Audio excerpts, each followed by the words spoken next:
All right, welcome. Always a cool day. I mean, I think obviously with the multiple signing days now, it's a little bit different, but it's still, I think, a really impactful and special day for a handful of young men that we've signed in this particular cycle. And then we've had a very, very busy time between the end of the season and the dead period in January, in December and January, and then kind of the sprint to the finish with the JC and portal guys, and then a handful of these high school kids as we go through. It's a really, I mean, it's a heavy lift. I think B.J. Robertson, our director of recruiting on campus, and his team have worked tirelessly. I mean, there was not a day really from the time that the portal window opened and we could start having kids on campus until it went dead in December that we didn't have kids on campus, and so. That was a lot of volume and a lot of work that goes into that. We have a lot of partners in the community, our academic people on campus, our compliance people.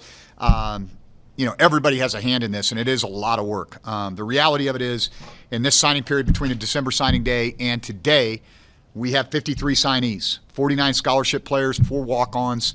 The makeup is 30 high school players, which I think is very significant for us. A year ago, we had hardly any high school players that were signed. A lot of that is because that period had closed before I was hired. And so you can see the emphasis that we're putting on the high school kids. We do have 21 four-year transfers. The thing I think that stands out to me with this group is that there's fewer one-year players in this group than there were in the class that we signed last year. So there's hopefully a little bit more staying power. And then we have 3 junior college players. Okay, so that's kind of an interesting group. It's a good mix, I think, for us. We sign athletes across the board: 2 quarterbacks, 5 running backs, 6 receivers, 3 tight end H-backs, 6 offensive linemen, 3 defensive linemen, 5 edge players, 7 linebackers, 13 DBs. That was an area that we were hit especially hard by in graduation. Again, a lot of those one-year players, and you'll see a shift from kind of the one and dones to more high school and junior college players there that have multiple years, and then 3 specialists, including 1 from Australia. So we have 12 different states that are represented, and obviously another country. And so I think it's cool. I think there's a heavy emphasis on Northern California, but also Northern Nevada. 7 players from Northern Nevada are represented in this kind of combined signing class between the December signing period and now. And today, the guys that we're celebrating the most are kind of those guys that just most recently signed. And so start off with a couple of running backs. We have Darian Hose from Murrieta Valley High School, Murrieta, California, a very, very accomplished high school runner. This is a guy that kind of, like a lot of these kids nowadays, they fall between the cracks. A great senior year used to open up all kinds of opportunities for these kids. And it doesn't always do that anymore. The great senior year, unfortunately, that means that you had that year too late, and those Power 5 programs and a lot of the Group of 4 programs have moved on, or they're looking towards the portal window. And I think that's kind of one of the things that kids are starting to figure out. We already have a handful of commits for our 2026 class. High school kids are starting to recognize that if I don't get my slot and get an opportunity early, there's a good chance that schools are going to turn to the transfer portal. And so I think Dorian's a guy that would have been more highly recruited had that not been the case. I think by the time he had this blowout senior year, guys get out and see him. The message that we heard from his high school coach and even from him was like, hey, coach, everybody tells me they're full or they're taking a portal running back. And so I think we benefited from that. We're excited about his ability to come in and have an opportunity to compete early. Also at the running back position, Dominic Kelly from celebrated program De La Salle in the Bay Area. Another guy that, he had 877 yards, 10 touchdowns as a junior, and was a 3-star prospect. This guy's a 3-year starter for Coach Allenbaugh at De La Salle. Tough physical runner. Their style is to be a heavy run-first team, and he was a durable back. Again, I think he and Dorian were similar in that both of these guys were guys that probably should have been recruited at a higher level throughout their high school career, but with the emphasis on the portal, especially at positions like running back and quarterback, people seem to fall through the cracks. So we're extremely excited about Dominic and his ability to come in and provide depth and competition at the running back position. And then Jason Hemphill, an interior defensive lineman specifically, is going to play nose. And I think this is a tip of maybe our cards a little bit. We need to get more two-gap guys that can play the nose position. And I think he fits that bill at 6 foot, 330 pounds. Probably needs to trim down a little bit, but he is an explosive player. Comes from a really good program, Cypress Woods High School in Cypress, Texas. Coach Semper does a great job down there. He's a tough-minded coach. I got to know him in recruiting some of his student athletes when I was at the University of Texas. This is in the Houston area, and we're excited to have him joining the program. Fills a specific need for us at nose tackle, and he's a guy that can definitely be demand a double team and be a two-gap guy at nose. And then we have some local players that are joining the program. Most recently, Tommy Williams and Colson Commode, who I think are two of the better athletes, period, in northern Nevada. Tommy, I think, is a 28-point-a-night guy. Led his team to the state championship at Incline High, and I mean, Colson, I think, is one of the better athletes in the Reno Sparks area. And these guys are both leaders and they're winners. And I think that's a characteristic. When you see guys that were added to our program, one of the things that I've always put a premium on and I really value is young men that have played quarterback. Because quarterbacks are, generally speaking, they're going to be young men that have leadership capability. They're usually going to be one of the better athletes on the team. And they're guys that can be counted on. They have a high football IQ, things of that nature. I think both of these guys, I think Tommy, we're going to start out at quarterback. Colson, we're going to start out at linebacker or safety and kind of see where these guys end up. And so that's, I think we did a great job at adding length and value at every position, including at specialist. We're really excited about having Bailey Ettridge. I've always wanted an Australian kicker, or punter rather, so we finally got one. And he's been awesome so far, and we're excited to have him. A lot of these guys are already on campus. Over 30 of these young men are here right now. They're in their third week of training. And so, we're getting to know one another and doing team building activities on Wednesdays. And we're hitting the grind Monday, Tuesday, Thursday, Friday. So excited to have this group going. I really feel like there's a shift in our locker room. One of the things I talked at the end of the season with a lot of our players about was like who these foundational players are going to be for us. When I got here, there was no foundation because these weren't players that we had recruited. They were trying to figure out who we were. We were trying to figure out who they were. And I think that was hard on them. I think that continuity is a really big part of success in college football. And when you've had 3 head coaches in 5 years, it makes it hard to bring that continuity. And now I think we've got an opportunity to provide that. I think we've got a really good foundation with some leaders, some senior leader guys that are vested in this program and understand what we're about as a coaching staff and what my expectations and my standards are. And they've been doing a fantastic job of living up to those standards and expectations thus far. And I'm excited to see how this continues to progress. For those people that are interested, we're going to have kind of an unveiling of this class on Monday at 6 o'clock in the Stadium Club. So we're going to kind of piggyback off the basketball game on Monday. So come see the guys up in the Stadium Club, 6 o'clock. We'll have all the members that are on campus right now. They'll be up there. We'll introduce them. You'll have an opportunity to say hi to them, and then we can make our way over to Lawler to watch the basketball game. And so that's going to be a cool opportunity. And then we've got some other things that are coming up as we look at the spring calendar. I think Matt Rule's already on record as saying they're never going to have another spring game at Nebraska or something of that ilk. We probably will not have another spring game at Nevada as we know it. What we are going to do is we're going to have a Friday night light scrimmage in Carson City on April 11th, and that'll culminate our spring activities. Whether you want to call it spring ball or not, that's up to you. I kind of consider it more OTAs now.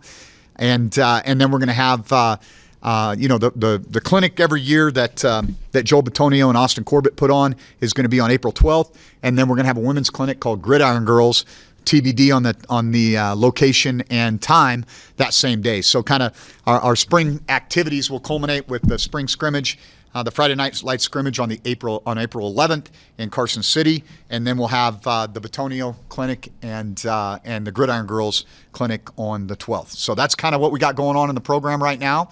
And a lot of comings and goings, but a lot of exciting things that are going on in the program too. So happy to take questions. Just looking at the transfer class, I guess what were the points of emphasis or what kind of players were you looking for, either positionally or just from a mindset or a mentality standpoint? Yeah, well, I think, first of all, we wanted maturity and experience in the back end.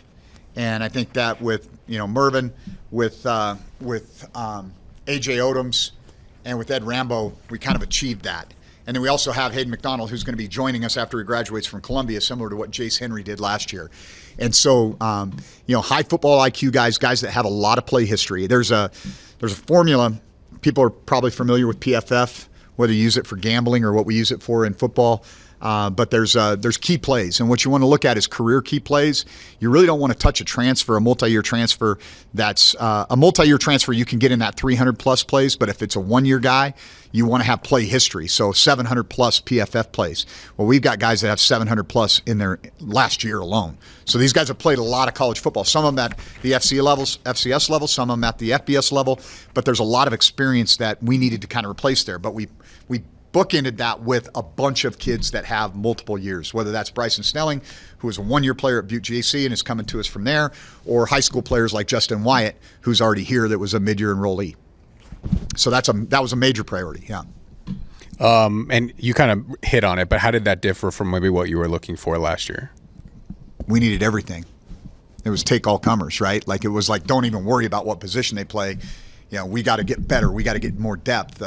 And I think the biggest thing that we've got to do here, we've got to raise the bottom of our roster. Like we know who we are.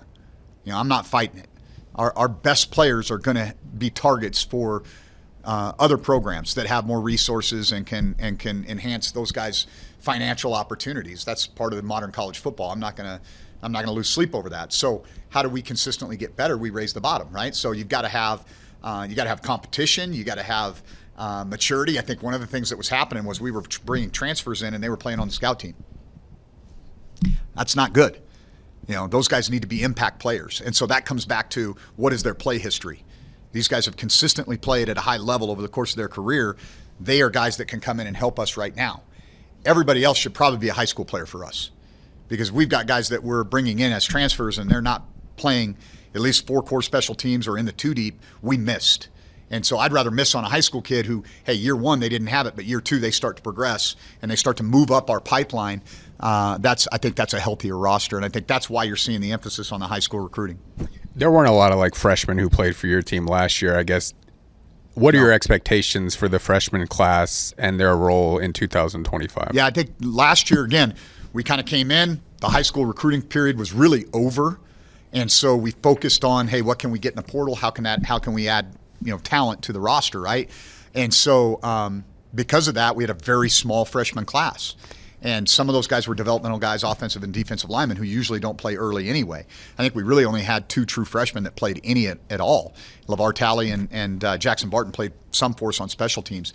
I think this group is going to, not only do I expect them to come in and play and add value, there's a lot of these guys that are going to play significant downs. I think we signed I think at one point in time we were the 3rd ranked high school class in the Mountain West, and we may have even added to that. And I think that's a positive for us, that we did a really good job identifying kids in the traditional way and building those relationships. And this group's going to be the foundation for us. Last year's class, there's nobody, the vast majority of them are gone because they were 1-year guys, and we had a very small freshman class. This is really our first full recruiting cycle, and these guys are going to be the foundation of what we build in the future. And I'm excited about this group. I think we're going to be a much younger team, but we're going to rely on guys that I think have a ton of potential and can grow within the program. One of the transfers that seems to pop from a potential standpoint is Herschel Turner, who's, had a great high school career and improved last year at Utah State. He could play in the Mountain West. I guess, can you take us through his recruitment and what you think he could do in 2025? Yeah, there was some connectivity. Actually, his running back coach was a young man. He's young to me. Jimmy Beal, who was my running back coach at Montana State my last 2 years there. And so there was some connectivity there. Obviously, there was a coaching change that took place there. He was in limbo, didn't know what he was going to do, had a lot of opportunities. And I think there was some relationship things that tied him here. He's from close, so that over the hill in Northern California, and I think he's a guy that I think is going to immediately have an impact for us. I'm excited about him. You mentioned a shift in the locker room. I guess, how would you describe what that shift looks like, and I guess how that feel is different? You think about it, a year ago, these guys don't know us, we don't know them. Everybody's it's that feeling out period, right? Well, now, there's a clear understanding of the expectations, and I think there's just I think we have a much stronger leadership group than we did a year ago, and a big part of that is they understand what we want from them, and I think we did a really good job of bringing in quality kids. And I think that was a huge priority for us, is look at their academic history. That's usually going to tell, hey, if a kid's a 2-3, doesn't value academics, why is he going to value going to work on time in the weight room and, not jumping off sides on 4th and 1? But if he's a 3-5 or he's a 3-3, the academic history matters. Their family makeup. That doesn't mean they have to come from 2 family homes. That means they have to have strong influences in their life that have shown them right and wrong, and they've shown a pattern of being really good people. And so I think we paid way more attention to that in this recruiting cycle. The film is what the film is. They got to have a certain level of skill to get on the board, but then we dug in, I think, deeper and better because we had more time. And we were all here. The staff was present. We can spend time in the staff room having those conversations, making the extra phone call to somebody that may be connected to a kid in a different program or through the high school ranks. And so that was really beneficial. And I think that's, you usually make a lot of mistakes when you hurry. I think we made some mistakes last year because we hurried, and we made it a point not to do that. Obviously, you lose transfers as you gain them. You did lose your starting quarterback. I guess, can you assess the starting quarterback position as you guys head into spring camp? Yeah, I think it's going to be one to watch. I think, obviously Chuba and AJ are kind of the 2 guys that are, in the front of that. And I'm going to be candid about this, man. I don't know that Brennan Lewis would have been our starting quarterback had Chuba been healthy the whole offseason. And AJ really took advantage of that, and he pushed Brennan. And so, certainly want to wish Brennan luck, but he benefited from our coaching. There's no question about it. And I think that's one of the things I want to make sure people get is, like, if you come to Nevada and you perform at a high level, whether your aspiration is to go on to University X and get a bag, or your expectation and your goal is to go to the NFL, we can help you get there. And I think that's a good message to have. Obviously, one of the guys who helped in that process was Coach Gilbertson, who you promoted to offensive coordinator. I guess, what made you comfortable to give him that title for the first time? Well, Matt's situation was obviously very unique. And when Matt was having a tough day or wasn't present physically, it became clear that David was the guy that was driving the boat. He had no problem stepping into that role. He had mastery over the scheme. He was working with the quarterbacks directly, which is obviously the most important position from a coordination standpoint. He's really sharp. I'm actually surprised it's taken him this long to get this opportunity. And I think one of the things I really respect about David, David probably could have relied on his last name a lot more than he has in this business. And I think I just really respect how he's gone about his business. He's tried to, he's done it the hard way. He's done it by working hard and by taking chances and earning his opportunities instead of relying on, hey, I'm, Keith Gilbertson's son. And so I have a ton of respect for him from that perspective. But this was earned, not given. What is Chuba's potential in this offense? Obviously, health has been kind of a thing his entire career. Obviously, he's going to have to stay healthy to hit that potential. But with the kind of scheme you guys run and what you saw from him last year, what can he do in this offense? Yeah, I think in a weird way, him not playing last year was probably the best thing for him because his body had been beat up throughout his career. And, I think one of the things he's told me is I've never felt healthier since I got to college than I do right now. And so, clearly we want him to stay that way. But this isn't a, hey, here you go, Chuba. This is, hey, AJ, Chuba, Griggs, we got a young kid that's pretty dang good sitting there in Carter. And I think that's going to be an interesting battle. But I think he's got a high ceiling because I do like quarterbacks that can use their legs, whether that's in the +1 run game or playoff schedule like Brennan did a really good job of last year. And so that's something I think he has a lot of potential in. He's got a strong arm. He's got a very quick delivery. He's played a ton of football. Like he told me, looking at the film room isn't the issue. He's been in so many film rooms over the course of his 5-year career that's not where he's going to take the next step. He's got to get those reps in practice and in games to take the next step. Now that your roster is kind of set, obviously things can change after spring camp. I guess, do you feel like there are strengths and areas that you still need to bolster before the season opener at Penn State? Yeah, I think there's always going to be that. Because I really don't know. I don't know, hey, who's going to say, had a great spring and University X is going to say, hey, let's go, or maybe they didn't have a great spring and it's time for us to move on. And so I think that part of it is hard to say. I think at our level in modern college football, you really don't have your roster until the first day of summer training. So the Tuesday after Memorial Day, I'll know who's here and I'll have a pretty good idea what those strengths and weaknesses are. Obviously, we're going to have to address those weaknesses in the second portal window, but we are aggressive. We're way over. Let's put it that way. And we're way over our scholarship number right now. that we have to be at when we start a season, and we're also way over our roster limit number right now. That's by design. I told our guys, don't stop, just keep going. If we feel like there's a quality kid and a quality player out there, bring them in. But everybody in the room knows that there's going to have to be some attrition, and that's either going to happen one way or the other, right? It's either, it's by hook or by crook. Either they're going to decide they need to go look for somewhere else, or we're going to tell them. And that's just the nature of the business now.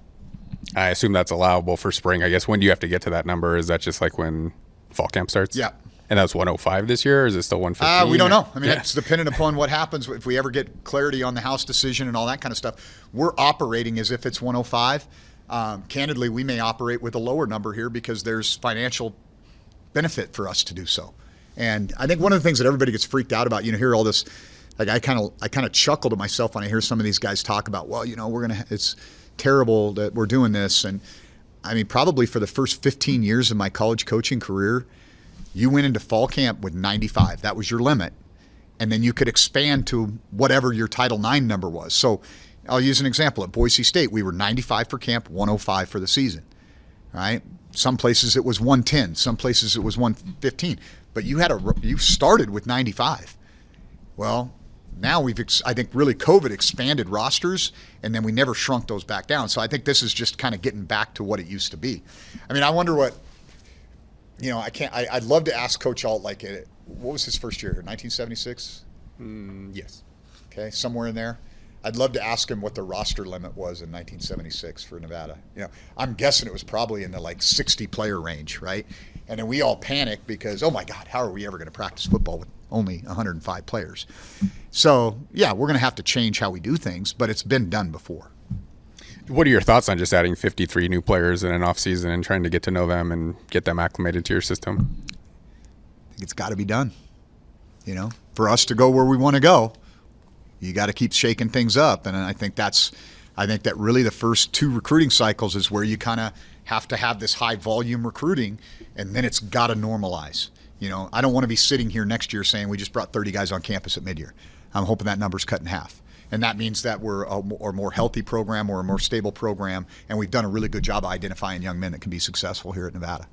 A semi-local Bryson Snelling, I guess, what did you like about his game to bring him in? Yeah, length. I mean, he played corner, and I mean, he is long, but he has corner skills, but safety measurables, right? So I think he's got a ton of position versatility. He's a smart kid. His dad's obviously the head football coach there at Butte College, and we've had between Dylan and hopefully Bryson is the same.